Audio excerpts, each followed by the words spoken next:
Y antes de nada, pues me gustaría presentar a los dos ponentes que me acompañan, que son Enrique Alario, arquitecto técnico, una persona que aparte de tener un conocimiento muy claro de lo que es la obra, lleva muchos años haciendo difusión mediante podcast al respecto de lo que es la profesión y que junto con su socio han conseguido conseguir conectar con muchos tipos de públicos diferentes y hacerlo de una manera amena, directa y sobre todo creíble. Algo que es muy importante en este sector, yo creo que en todos, pero que en el sector que nos afecta creo que es básico.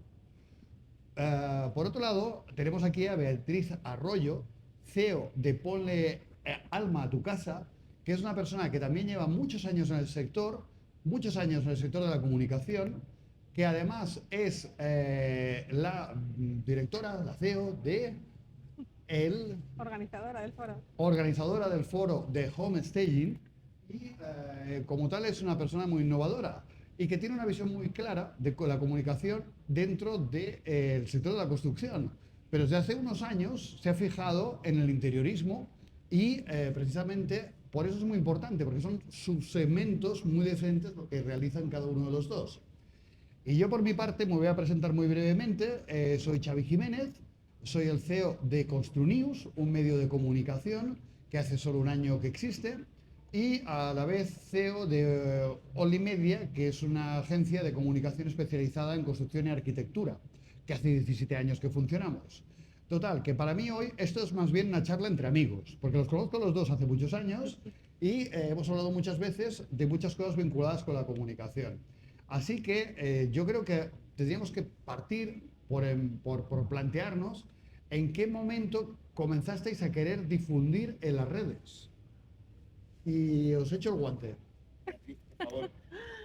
Gracias a Xavi y a la que me ha hecho mucha ilusión verle, que nos conocemos hace muchos años, dos grandes emprendedores los dos, bueno, absolutamente admirables. Bueno, mi camino como periodista saltó a las redes sociales hace 4 años, cuando empecé con Ponle Alma a tu casa, que era un proyecto de homestaging, marketing inmobiliario, construcción, arquitectura, bueno, distintas cosas. Es verdad que hace 4 años no es la misma situación que tenemos desde hace un año, 2 años, ha cambiado muchísimo el panorama desde que empieza a llegar la IA y empieza todo a cambiar, empieza a cambiar el paradigma, empiezan a cambiar las búsquedas en Google.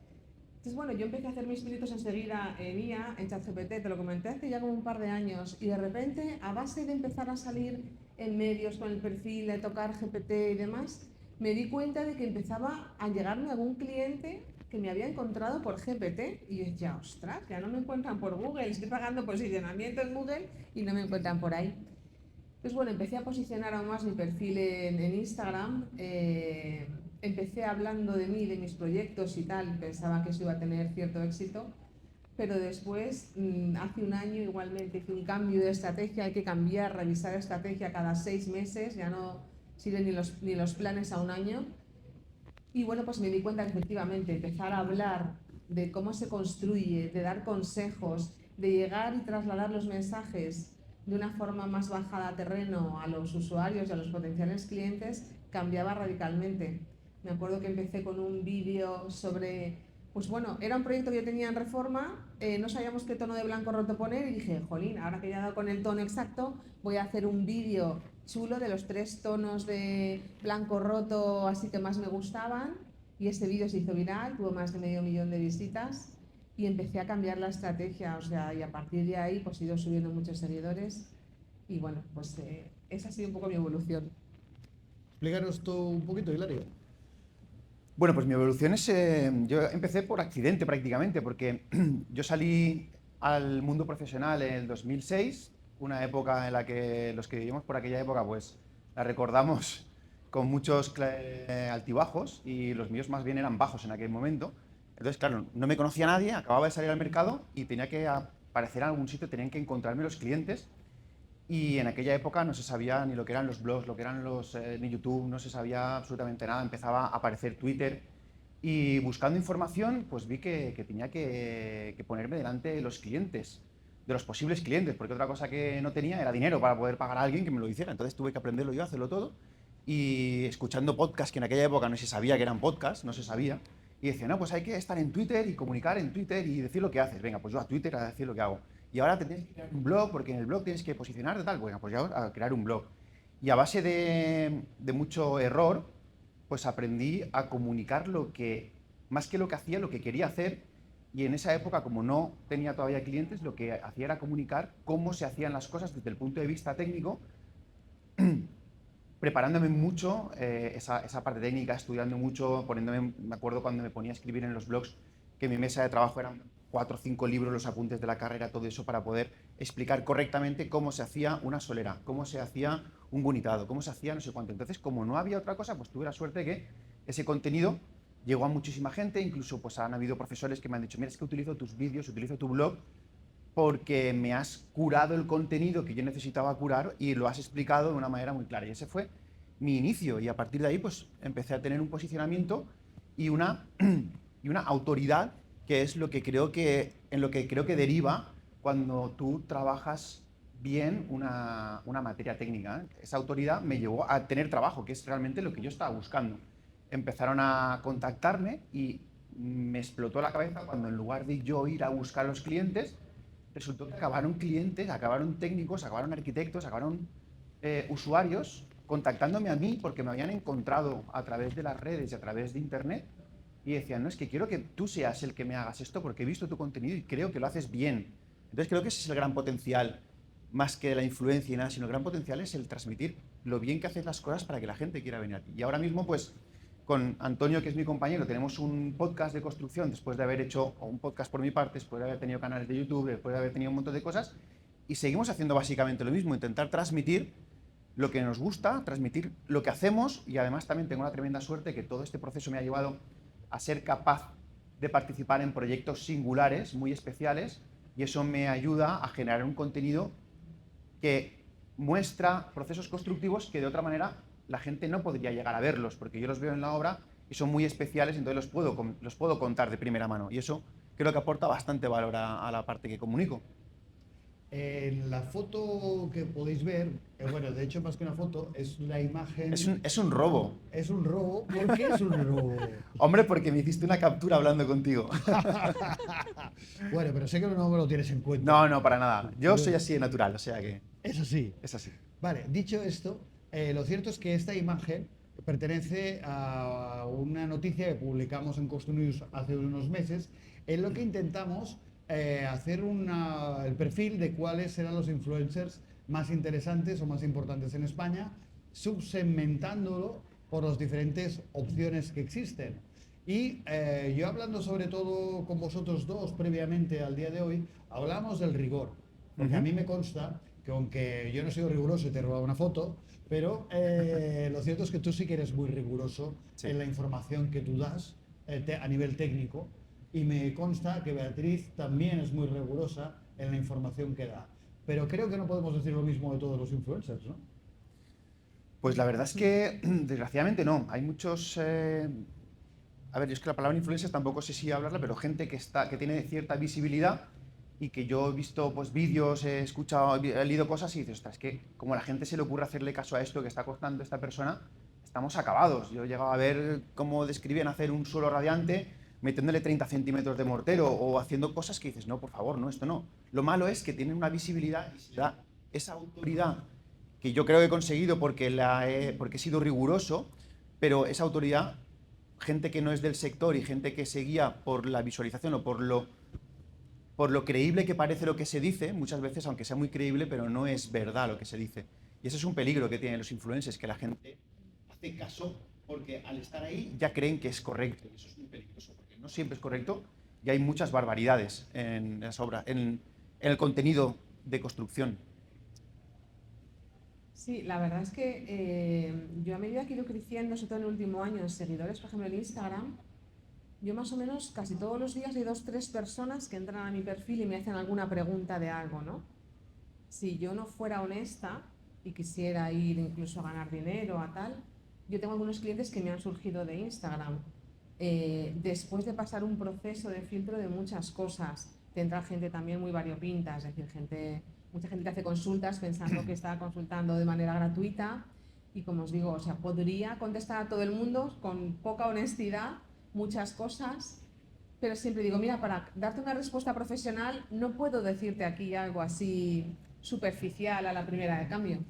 O sea, esto tengo que estudiarlo, tengo que ver qué otros muebles tienes en la vivienda, qué tonos tienen, qué otros materiales, y ver realmente qué conjuga y hacerte una asesoría. Me da a veces palo porque la gente cree que al final estás vendiendo todo el rato tu producto y tu trabajo. Es verdad que es parte de mi trabajo, pero es también por ser honesto. Yo intento dar una primera aproximación, mira, quizás este tono te puede ir bien, pero realmente necesitaría conocer muchos más elementos. Pero lo que dice Enrique es muy importante, el tema de la confianza. Yo creo que a medida que vas creciendo un poco en visibilidad, la gente va confiando más en ti. O sea, gente que a lo mejor se te suma hace 3 meses, después de ver varios vídeos tuyos, empiezas a serle familiar y empieza a confiar en ti, muchas veces más que por tu propio criterio, lo que cuentas, porque le gustas. Y bueno, pues hace poco, por ejemplo, me surgió con un cliente. Es que te he visto en varios vídeos, me has dado muchísima confianza y es que es muy difícil en este mundo pues, encontrar a alguien que de verdad te parezca honesto. Y en eso es muy importante ser coherente y honesto en lo que cuentas, cómo lo cuentas. Yo, aunque lo mío sea un poco más trivial, muchísimo Bueno, menos técnico que lo de Enrique, es verdad que me preparo igualmente muchísimo cada contenido, miro las paletas de RAL y tal, que le puede venir bien a la gente. ¿Qué me gustaría que me contaran a mí? Que para mí eso es muy importante. O sea, gente que me conoce así cercana que te preguntan, ve, ¿cómo has conseguido? Pues muchas veces me pongo el papel de qué me gustaría que me contaran a mí. O sea, por ejemplo, yo me he equivocado 23 veces en escoger antaño la medida de la alfombra. Pues por ejemplo, esta semana mi vídeo, mi reel semanal va sobre eso, las medidas idóneas de las alfombras para que no te equivoques. Bueno, pues es importante ser riguroso y ser honesto. yo si me permites, además de la rigurosidad y de la honestidad, creo que hay un tema muy importante que es la responsabilidad, porque al final hay gente que está pensando que lo que tú le dices está bien. Tengo que asegurarme que eso está bien, porque no puedo, yo no me puedo permitir el contar una cosa que luego realmente alguien me pueda sacar los colores y diga, no, es que eso no es así. Entonces yo me cuido muy mucho de que lo que diga sea realmente correcto y lo haya estudiado y pueda comprobarlo, porque hay detrás una responsabilidad de gente que me va a hacer caso. Ostras, asusta, pero es que es así. Sí. Claro, dentro de los perfiles podemos decir que vemos en esta foto arquitectos, ingenieros, instaladores, gente de todo tipo. Pero hay algunos que además son periodistas, como por ejemplo el caso de Beatriz. Claro, hay un código ético periodístico que tú es claro que lo aplicas, pero no podemos decir lo mismo de todos los influencers. Ujú. Y entonces eso nos lleva a otro mundo, el mundo de las marcas. ¿Por qué las marcas se acercan a los influencers? ¿Por qué creen que son interesantes eh, como canal de difusión? Algunas marcas pueden pensar que lo hacen porque han de estar, porque el retorno es muy complicado de medir, pienso yo. Hay veces marcas que me dicen que sí, que te ven un retorno muy claro de la evolución de lo que hacen. Pero yo que vengo de la comunicación, el periodismo y el marketing digital, a mí dame métricas. Si no tengo métricas de lo que está pasando, me parece que estamos moviendo en ese terreno fucsia y de colores de tengo la impresión de que esto ha funcionado muy bien. ¿Por qué? Porque quizás en tu entorno cercano la gente te ha dicho que está muy bien esa acción que se ha realizado. Entonces, a mí me gustaría comentar el caso de Víctor Yepes, que es un ingeniero de caminos, que para mí es Top, lo más top que hay. y es empírico. Lo que dice este hombre va a misa y nadie se lo discute y nadie va a dudar de que lo que plantea es cierto. Pero, como decía al principio, hay muchos casos en los que yo sí tengo la seria duda de que aquel contenido tiene un valor real. He soltado 2 o 3 cosas, coger uno por donde queráis. A ver, métricas tiene que haber. O sea, a mí ahora que sí se me acercan ya más marcas, yo siempre ofrezco un informe final de métricas y de resultados. O sea, antes de tener tanta audiencia y demás, yo lo que hacía era que intentaba grabar vídeos que estaban bien, pero lo que hacía era que los promocionaba, o sea, pagaba por publicidad. Yo tenía vídeos que tenían 10.000 visitas, pero que no tenían nada de interacción. O sea, lo que se premia es la interacción de la gente, que de verdad la gente te esté viendo, leyendo, te comente, te pregunte. Entonces hay una serie de parámetros que sí que sirven, divides la audiencia por no sé qué, por los likes, por los envíos, por los guardados, por tal, y te sale una métrica de entre un 1 y un 2%, más o menos estás en una media buena, ¿vale? O sea, ahí ves que hay vídeos tuyos que llegan a la media y hay vídeos que no llegan. Se hace al final una media de cómputo final en los últimos meses, etcétera. Eso es importante, pero hay marcas, y a mí también me ha pasado ahora con una que he cerrado una cosa, una intervención, una colaboración para Casa Decor. Hay marcas que lo que les gusta es lo que transmites. O sea, evidentemente tienes que tener pues unos mínimos seguidores, sería un microinfluencer a partir de 10.000 seguidores y una serie de cosas que te miran en los perfiles, pero sí que quieren a alguien de confianza que transmita bien. En mi caso, por ejemplo, también valoran que aparte de ser decoradora y homestayer, soy periodista y que comunico, que hago un evento y tal, y bueno, pues eso sí que lo valoran, pero les gusta que tengas confianza. O sea, yo me acuerdo con esta marca con la que lo he cerrado ahora, por ejemplo, hemos a punto de no estar de acuerdo en los honorarios y en tal, y al final Eso me suena. y al final me decía, dice, es que nos ha gustado mucho, nos ha gustado mucho tu perfil. Digo, venga, vamos a intentar cerrarlo, ¿no? Y bueno, al final hemos llegado a un acuerdo. Pero sí es importante las métricas y también lo que tú desprendes al comunicar y la confianza que das. A mí me pasa con influencers a los que sigo también. Yo tengo influencers que me encantan de otras cosas, de temas familiares, de temas de cocina, por ejemplo, me encanta. Y bueno, vas siguiendo a los que te dan confianza, que te gusta cómo comunican, que son dinámicos.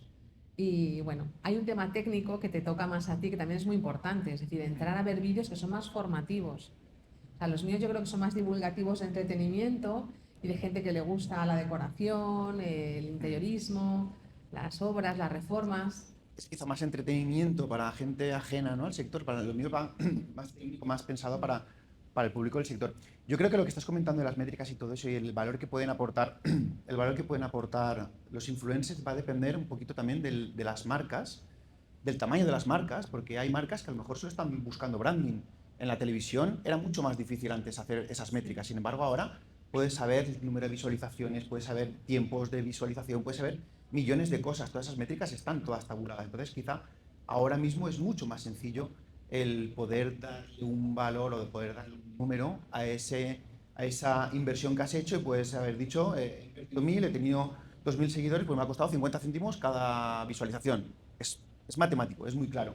Pero siguen habiendo marcas que simplemente se meten en este sector de contratar influencers porque ahora mismo pues es una parte más del contenido que hay que estar y dentro de los departamentos de comunicación de grandes marcas con grandes presupuestos pues no pueden dejar de tenerlo.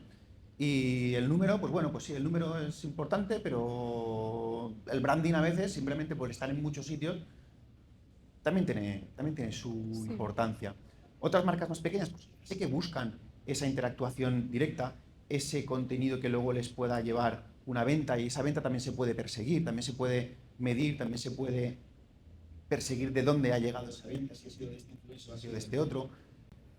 Ya, para mí hay una contradicción en el mundo editorial hoy por hoy, que es cuando te están pidiendo que generes contenidos que son fungibles, porque son stories que desaparecen, y que se van a quedar en el universo de Zuckerberg o en el universo de los señores de TikTok. Cuando, al final, desde un punto editorial, lo interesante pues sería el modelo, por ejemplo, vuestro, en el sentido de que sois propietarios de vuestros contenidos y quedan allá vistos. Mientras que si dependes del algoritmo, de la hoguera de las vanidades que puede ser Instagram en ciertos momentos, pues depende de cómo te cambien las reglas del juego. Igual que te cambian de filtros cada 3x4, del formato de la foto que estandarizada que se utiliza, etcétera. ¿Cómo lo vivís vosotros estos cambios? Yo por mi parte siempre he sido de la opinión que nosotros tenemos que tener un cuartel general que sea nuestro. Nunca se sabe qué va a cambiar. Entonces, esos espacios fungibles son para llevar público al espacio general. Ahí los espacios fungibles tampoco son sitios de venta, son sitios donde hacer comunidad, donde compartir para que la gente sepa quién eres, para atraer esa masa hacia tu contenido y en tu contenido, en tu propio blog, en tu propio podcast, en tu propio canal de lo que sea, ahí es donde ya puedes interactuar más directamente, pero todos los demás son como satélites que tienen que atraer siempre hacia tu madre, hacia tu casa. Sí, en mi caso pienso exactamente lo mismo. O sea, yo hago mucho trabajo de contenido propio que realmente, bueno, sí, me ha surgido algún cliente, como decía, pero también está mi afán de cómo soy yo, de querer compartir, ¿no? O sea, que me gusta. Muchísima gente me escribe solo para darme las gracias por compartir esos contenidos que les resultan valiosos, que les gustan, esperan al vídeo el jueves, tal, bueno. Y eso también es muy agradable, la verdad. Quizá haya también algo de ego, o bastante de ego, no digo que no, que eso también hay que hacérselo mirar. Pero sí, luego hay una parte, como tú dices, de contenido muy efímero y muy etéreo. De hecho, en los contratos que yo firmo con las marcas, yo pongo incluso cuándo comenzamos la colaboración y cuándo acaba. Es decir, yo doy una parte de archivo en mis destacados, los stories que acordamos, y el reel, a mí no me gusta dejarlo dentro de mis contenidos porque me chirría y me da ruido en mis contenidos. Entonces yo lo pongo durante 2 meses, lo que dura Casa Decor, por ejemplo, pues hasta el 24 de mayo estará colgado en mi perfil. Y eso, claro, evidentemente da visibilidad a la marca, ¿no? Que le gusta aliarse con tu propia marca. Otra cosa adicional a esto de que nosotros tenemos la parte, tu casa es donde está tu contenido principal, es donde tú comunicas realmente, eso te ayuda también a no estar siempre persiguiendo el objeto reluciente. Ahora está TikTok, ahora está Instagram, mañana ¿qué va a haber? Entonces me da igual lo que haya, yo tengo mi contenido en mi sitio y bueno, pues lo comunicaré donde lo tenga que comunicar, no tengo que estar pendiente siempre de eso último que hay, ese objeto reluciente que se llama, sino que yo voy a tener muy controlado lo que tengo y ya veré dónde lo comparto. Pero el contenido es mío, lo tengo yo y ya veo qué hago con él. Creo que después de unos años ya que comenzamos a hablar del fenómeno influencers, ya podemos dejar claro que no es una moda, que no es algo pasajero. Incluso en otros sectores está claro que hay auténticas agencias de influencers que en función del evento que quieras hacer te buscan según el caché y el budget que tengas, quién te puede representar mejor y a quién necesitas. ¿Pensáis que el sector AECO ya está suficientemente maduro para llegar a este grado de sofisticación? Dale, dale. Pues yo creo que no. Yo de hecho, o sea, he tocado este año, lo cuento así con claridad, he tocado este año el tema de agencias de influencers y es como la jungla. O sea, hay tantos microinfluencers ahora mismo que te piden una serie de cosas que yo dije, paso, o sea, no me interesa, porque realmente ni mi trabajo es ese, ni estoy ahí por eso, ni gracias a Dios como solamente de esto, o sea, ni de esto, ¿no? O sea, no. Te piden para empezar que tengas también TikTok, que yo me niego a estar en TikTok, por una cuestión de principios, por muchos motivos. Pero bueno, la cuestión es una jungla absoluta. Yo creo que el sector nuestro en concreto no es de los que están más metidos en el tema de las redes sociales a nivel influencers. O sea, creo que hay muchos otros sectores económicos que sí lo están más trillados. Es más fácil incluso, yo creo, vender productos de fitness, de nutrición, de maquillaje, que vender servicios de nuestro sector a través de las redes sociales, porque yo creo que incluso por ese nivel técnico de seriedad, de rigurosidad que se tiene que tener, es más complejo la venta de servicios y de productos. Sí, además yo creo que no sé si termina de encajar las empresas de microinfluencers dentro de nuestro sector, porque es un sector muy particular. Lo que sí que me estoy dando cuenta es que hay como una explosión de departamentos de comunicación en los estudios de arquitectura, ¿vale? Y ahora, claro, hay muchos que ya están funcionando súper bien y se nota cuando hay un estudio que tiene su propio departamento de comunicación, es una pasada, pero otros estudios lo están viendo y están... ¿Qué pasa aquí? Me tengo que subir al carro de alguna manera y están empezando a no hacerlo del todo bien porque no están pensándolo desde una estrategia, no lo tienen in-house, están contratando gente de fuera que igual te están vendiendo tartas de queso que te están vendiendo dentro de un estudio de arquitectura. Nuestro sector es muy particular, entonces hay una explosión porque ahora se están dando cuenta todos los estudios que, ostras, tenemos que estar, pero todavía no saben cómo estar bien. Los que tienen cierta capacidad, ya, como digo, tienen sus departamentos y lo tienen estructurado y tienen sus estrategias, pero están como, ¿qué pasa aquí? ¿Qué pasa aquí? Que me lo pierdo. Sí, o sea, en el sector de interiorismo, decoración y homestaying, o sea, ni te cuento. La mayoría no tienen nada de comunicación todavía. Cuando hacen algo, hacen parches. A mí que me llaman mucho para colaborar. Hoy tenemos un evento esta tarde con un tema muy chulo de inmobiliario de lujo. Y claro, o sea, hemos hecho un montón de acciones con estrategia detrás para que hoy venga el telediario de la 1, para que hoy venga Telemadrid, para un montón de medios que van a venir a grabar esta tarde, pero tienes que tener una estrategia muy bien pensada, Con el Foro Nacional de Hosting y Marketing Inmobiliario, igual. O sea, hay una estrategia detrás de comunicación muy grande de varios periodistas que conocemos muy bien cómo funcionan los medios de comunicación, que siguen ahí también intentando lidiar con las redes, inventando nuevos modelos de negocio, pues que hay que saber manejar muy bien. Y lo demás son muchas veces parches de agencias, de freelance, de gente que se ofrece.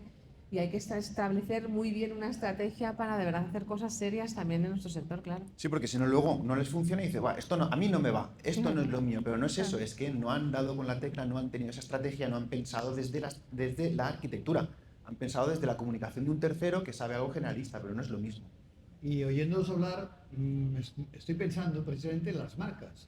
Porque, por lo mismo que los estudios están haciendo el esfuerzo que comentáis, o en interiorismo, los interioristas, pues las marcas también se están poniendo las pilas. Y aunque no voy a citar la marca que tengo en la cabeza, hay una empresa que está realmente ya generando muchos contenidos de una manera muy dinámica, buscando que en las redes haya ese engagement con los usuarios finales, consiguiendo que la protagonista real es la marca y no el influencer. O convirtiendo, si queréis, la marca en un influencer. ¿Qué es la diferencia de la vanidad y el ego que comentabas tú, Beatriz, respecto a la situación de muchos influencers que, en algunos casos, creo yo, de manera crítica, se comen al propio producto que están o evento que están patrocinando o hablando? Y yo creo que eso no es una comunicación válida. Evidentemente, esa persona que te atrae, que te engancha, que ya conoces, es quien te genera tráfico, indiscutible. Pero yo discuto la validez del modelo, posiblemente porque yo creo que más desde el mundo del periodismo lo que interesa son los contenidos, que no la persona que te tiene que decir aquellos contenidos, aunque tenga una credibilidad. Y sé que estoy poniéndome en un terreno pantanoso, pero bueno. Bueno, a ver, es que la publicidad en sí misma ha cambiado muchísimo en los últimos años. O sea, ya las marcas se han dado cuenta que no sirve de nada hablar del autobombo de sus productos y la publicidad ya no funciona así. Porque sus propios anuncios, si se hace un estudio de los anuncios en la televisión, ves que han cambiado.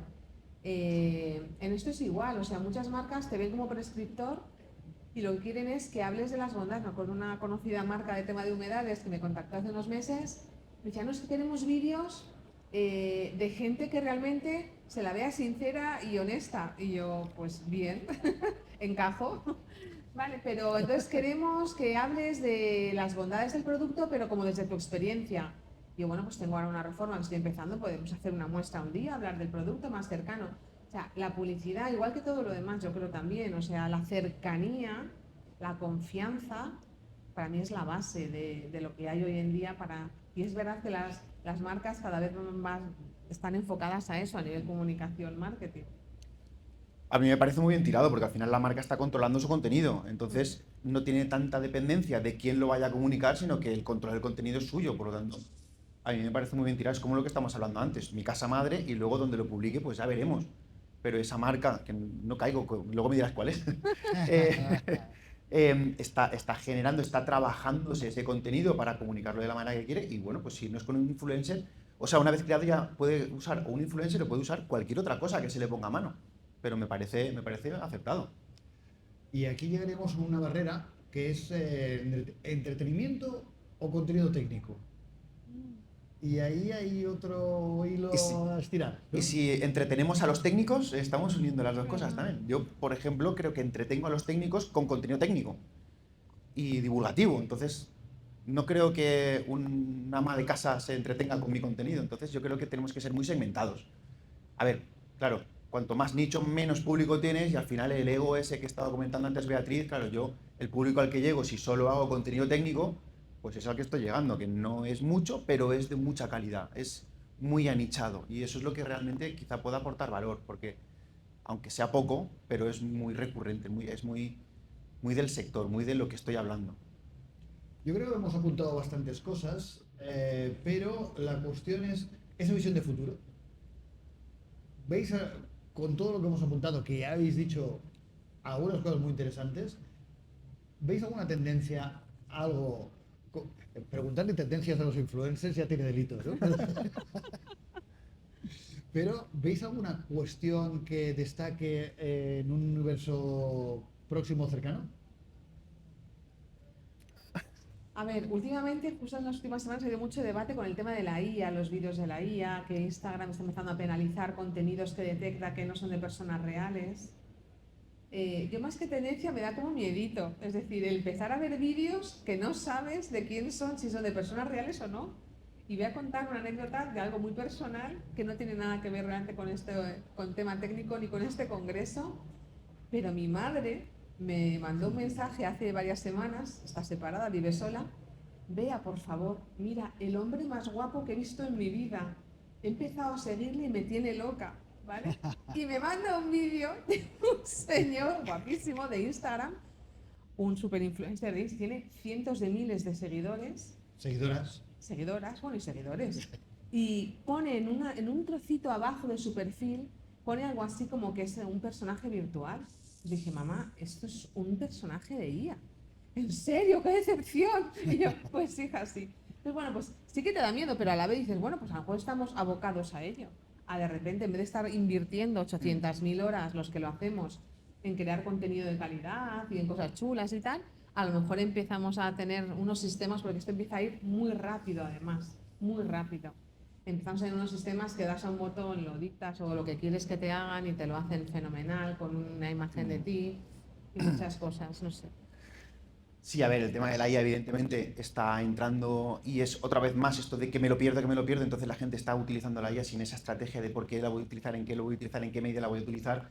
Creo que eso va a llevar a que se deje de utilizar durante un tiempo, va a ser un péndulo que nos vamos a ir de un lado a otro. De hecho, ya hay algunas marcas que están potenciando el hacer ver que no usan nada de IA para hacer sus anuncios. Hay una marca muy conocida, tampoco te la voy a decir, hasta que no me digas tú la otra, no te la voy a decir. Y ha hecho un anuncio únicamente pues, con recortes y con cortes de plástico, y ha hecho incluso el vídeo de cómo ha hecho el anuncio, dándole valor a que no estaba hecho con IA. Pero sin embargo, yo creo que es inevitable que se vaya a utilizar mucho más la IA, y el caso es que va a permitir, por ejemplo, que tu madre le parezca este señor, pero que a ti te aparezca otro señor que sea el que te gusta a ti, y que esos contenidos van a ser personalizados a cada uno de nosotros. Y a mí en mi teléfono me va a salir un contenido del mismo producto y a ti te va a salir otro diferente, porque nos van a conocer tanto y la IA va a ser capaz de analizar nuestros gustos y nos va a poner delante lo que nos gusta. Y eso está a la vuelta de la esquina. Lo que pasa es que faltan 2 vueltas de péndulo para que lleguemos, pero creo que ese va a ser el camino. Bueno, yo quiero decir solemnemente que si no decimos ni Enrique ni yo el nombre de las marcas que decimos, es porque nadie piense que nos están patrocinando. No, a mí Apple no me patrocina. Uy, se me ha acabado. Ojalá, ojalá. Dicho esto, os diría que nos quedan 45 segundos, con lo cual, si queréis hacer una reflexión final, el micrófono es vuestro. Me lo llevo. Lo voy a usar en el podcast. Venga, de acuerdo. No, la reflexión es que evidentemente el tema de los influencers, yo no me puedo considerar influencer, bueno, soy influencer por accidente, pero realmente yo creo que lo que tenemos que hacer es utilizar a las personas, no a los influencers, como llamamos influencers, para comunicar de la mejor manera posible lo que realmente es nuestras marcas, y no cegarnos con persiguiendo objetos y porque todo el mundo lo hace, sino que tenemos que ir siempre con una estrategia detrás, sea con influencers, sea con redes, sea con lo que sea, pero siempre con estrategia. Es inútil no llevar estrategia. Sí, para mí estrategia es rigurosidad y responsabilidad, me parece fundamental. Bueno, pues dicho esto, yo solo os puedo pedir un aplauso. Gracias. Oye, nos quedan... no. Fantástico, hemos roto el silencio. Muchísimas gracias a todos. Nos vemos. Hasta ahora.